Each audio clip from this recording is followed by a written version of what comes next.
The abiotic factors in ecosystems contribute to the physical part of the environment. They include such things as water, soil, air, heat, and light. Physical environments never remain the same for very long. They are continually subjected to the forces of erosion, weather, ocean currents, volcanic events, destructive human activities, and so forth. Naturally, some of these things will cause problems for organisms because changes in the physical environment usually alter their feeding habits, population size, range, and rates of growth. Oftentimes, environmental changes can result in the complete extinction of a species. And sometimes, they bring about the formation of a new species through adaptation. In other words, physical, abiotic factors directly and continually influence the way that life develops on Earth.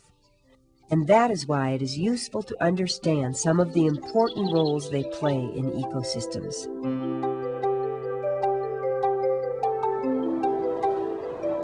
The first abiotic factor, water, is essential to life on Earth. And even though water is a very commonplace substance, it is capable of doing many remarkable things.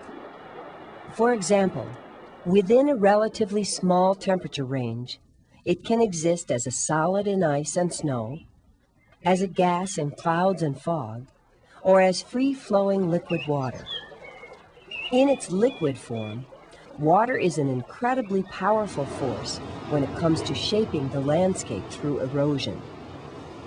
Most of our planet's surface is covered with water. As a result, for most organisms, water is a basic external medium where critical life activities take place. Activities such as searching for food, escaping from predators, and mating. Water plays several other important roles in external environments as well. For example, water carries dissolved gases, such as the oxygen needed by aquatic animals and the carbon dioxide needed by aquatic plants. And bodies of water act as heat sinks to slow down the effects of large temperature changes, thereby helping to create a more stable environment for the living things that dwell in or around them. But water's important role in external environments is more than matched by the many crucial roles it plays in the internal environments of organisms. The bodies of living things are mostly made up of water. This jellyfish, for example, is 99% water. Water acts as a powerful solvent, both externally and internally. This means that many of the chemicals upon which life depends can only be absorbed into cells and react with one another when they are dissolved in water. Water is even a key biochemical ingredient inside of cells, where it contributes its hydrogen and oxygen atoms to many vital processes, such as photosynthesis. Air is the second key abiotic factor that contributes to ecosystems. Air provides an external medium in which flying organisms can move about, and in which pollen and seeds can be dispersed. Air is a mixture of several different gases. 78% of air is nitrogen gas. 21% is oxygen gas. The remaining 1% consists mostly of carbon dioxide, water vapor, ozone, helium, argon, and krypton. 4 of these substances, nitrogen, oxygen, carbon dioxide, and water, endlessly circulate between the air and living organisms, creating important natural cycles upon which all life depends. The survival of many living things requires a reliable supply of clean, fresh water. This critical task is accomplished by what is called the water cycle. In the water cycle, warmth causes the evaporation of liquid water into water vapor. Water vapor rises into the air where it can form steam, fog, mist, or clouds. But large amounts of water vapor also escape into the air from the leaves of plants in a process called transpiration, and from animals as they carry out aerobic respiration. Whenever liquid water is converted into a gas, it becomes purified.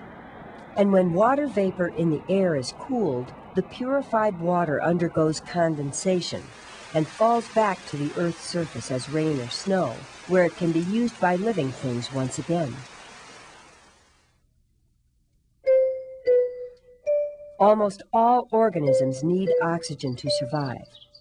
In nature, oxygen is continually recycled thanks to what is called the oxygen-carbon dioxide cycle. The cycle begins when oxygen atoms from the environment are chemically transferred to carbon atoms in sugar during the important cellular process called aerobic respiration. This turns the sugar into carbon dioxide and water molecules that are released back into the environment. However, the main purpose of aerobic respiration is to free up the energy stored in the chemical bonds of sugar so the organism can use it. This is why oxygen is inhaled and why carbon dioxide and water vapor are exhaled back into the air. During the second part of the cycle, which takes place in plants and algae, the carbon dioxide and water from aerobic respiration are used in photosynthesis to make more energy-rich sugar and to release new oxygen back into the environment. And so, via the complementary processes of photosynthesis and aerobic respiration, the oxygen-carbon dioxide cycle helps to sustain a large number of the Earth's living things. A third important natural cycle is called the nitrogen cycle. All living things need nitrogen because it is a component of both DNA and protein. Yet even though air is more than 3/4 nitrogen, the element cannot be used by most living things in the form of nitrogen gas. However, there are some very primitive organisms called nitrogen-fixing bacteria that are able to use nitrogen gas to make new chemical compounds.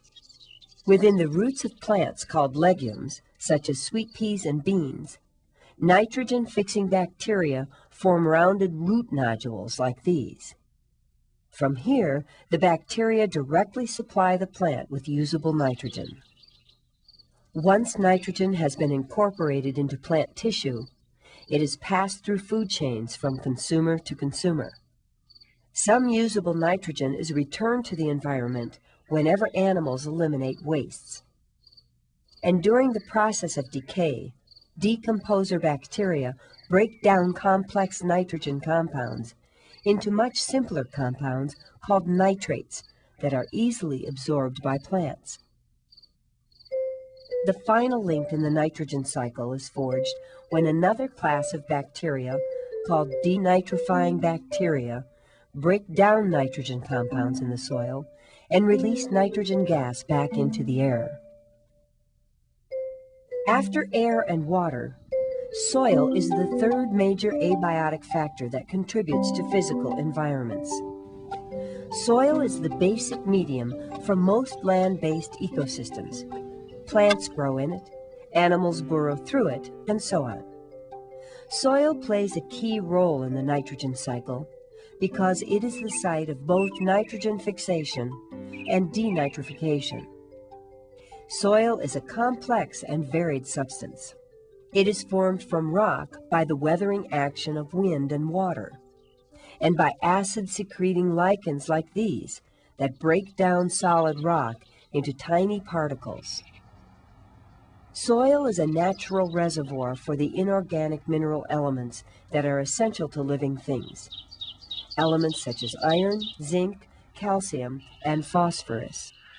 But the best soil also contains a lot of organic material called humus that originates from living things.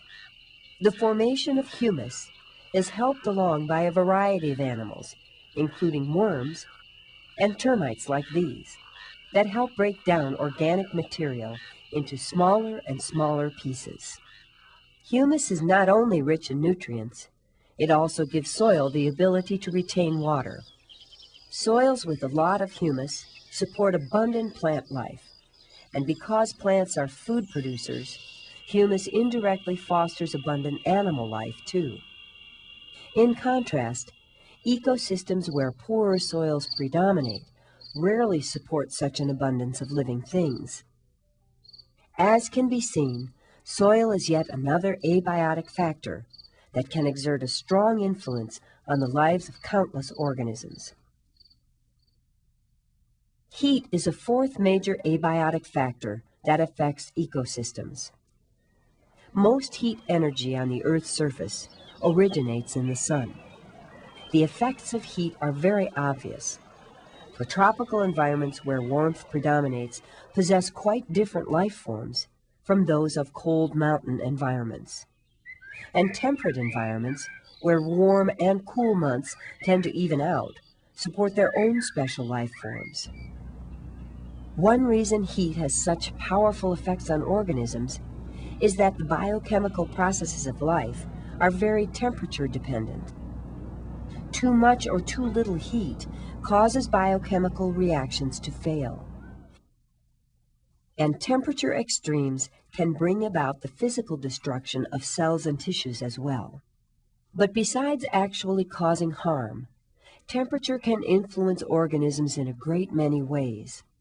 For example, in ecosystems subjected to long, harsh winters, most mammals will develop extra fat reserves to store energy and grow more fur to help them keep warm. Without adequate warmth, seeds will not sprout. And several kinds of fruit trees native to temperate regions actually need both a cold and a warm period in order to flower and bear fruit. So it is easy to see why heat is such an important abiotic factor in shaping ecosystems. Light is the fifth of the major abiotic factors affecting organisms.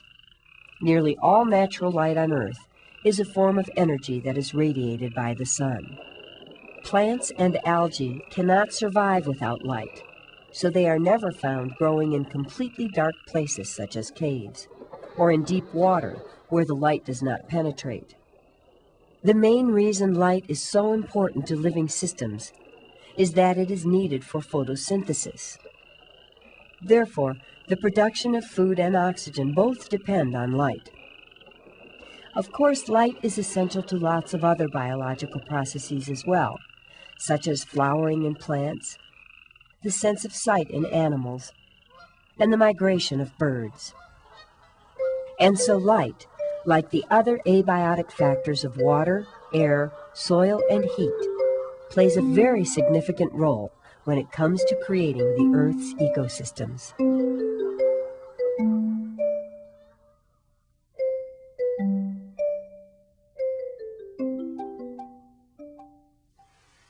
True or false? Water is a product of aerobic respiration.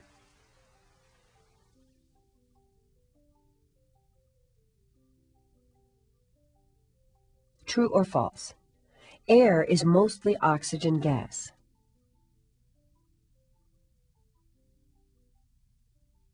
True or false? Transpiration is a process that occurs in plants. True or false? Humus in soil comes from eroded rock. True or false? Nitrogen-fixing bacteria live in the roots of certain plants.